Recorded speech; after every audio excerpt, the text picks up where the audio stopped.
Selamat datang ke episod khas podcast kami, di mana kita akan meneroka bagaimana bahan digital memperkasa pendidikan negara kita. Dalam episod kali ini, kita akan melihat bagaimana penggunaan teknologi dalam bilik belajar bukan sahaja mengubah cara kita belajar, tetapi membuka peluang baru bagi pelajar untuk belajar dengan cara yang lebih menarik dan berkesan. Bersama tetamu istimewa hari ini, Cikgu Huda, seorang pendidik yang berpengalaman, dan Alia, seorang pelajar yang telah merasai perubahan ini dalam proses pembelajaran. Selamat datang Cikgu Huda dan Alia. Terima kasih kerana sudi meluangkan masa untuk berkongsi pengalaman dan pandangan anda tentang bahan digital dalam pendidikan. Terima kasih Sophie. Saya sangat teruja untuk berbincang tentang topik yang sangat penting. Saya juga teruja. Tak sabar nak kongsi pengalaman saya. Baiklah, mari kita mula dengan soalan pertama. Cikgu Huda, sebagai seorang pendidik, apakah sebenarnya yang dimaksudkan dengan bahan digital dalam konteks pendidikan?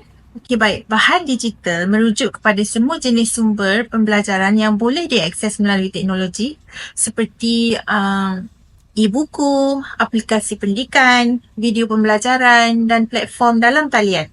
Ia bukan sahaja melibatkan penggunaan peranti, tapi juga perisian dan alat digital yang membantu guru dalam menyampaikan pengajaran dengan lebih berkesan dan membantu pelajar belajar dengan lebih mudah. Sebagai seorang pelajar, bagaimana anda melihat bahan digital ini dalam kehidupan harian anda? Apa kesan yang anda rasakan?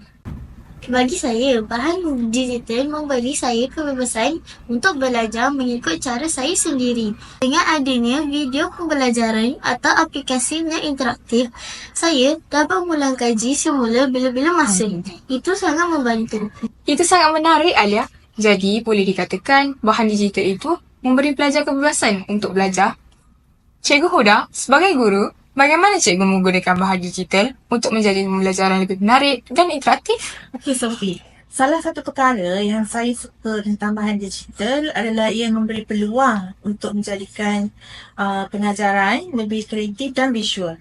Dalam subjek sains, saya sering menggunakan simulasi atau video animasi untuk menunjukkan eksperimen yang tidak dapat kami lakukan secara fizikal di kelas.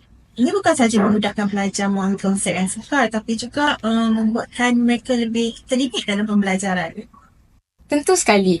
Pembelajaran yang interaktif memang memberi impak yang besar terhadap cara pelajar menyerap maklumat. Cikgu Huda, adakah bahan digital ini juga membantu dalam penilaian dan yang lebih cepat? Ya, tepat sekali. Salah satu kelebihan bahan digital adalah ia memudahkan guru untuk menilai kemajuan pelajar secara lebih berterusan dan cepat. Sebagai contoh, kuis dalam talian dan latihan yang boleh dilakukan secara automatik memberi guru maklumat segera mengenai tahap pemahaman pelajar. Jadi, saya boleh memberi maklum balas dengan segeralah dan membantu pelajar yang memerlukan bantuan. Alia, adakah anda pernah menghadapi cabaran ketika menggunakan bahan digital dalam pembelajaran? Kadang-kadang kami menghadapi masalah sambungan internet yang tidak stabil, terutamanya di rumah. Ia menghalang saya untuk mengakses bahan pembelajaran dengan lancar. Alia, selepas semua pengalaman anda menggunakan bahan digital dalam pembelajaran, apa harapan anda untuk masa depan pendidikan negara dengan teknologi ini? Harapan saya, semoga semua pelajar di negara ini dapat mengakses bahan digital dengan lebih mudah, tanpa mengira lokasi atau kekangan kewangan.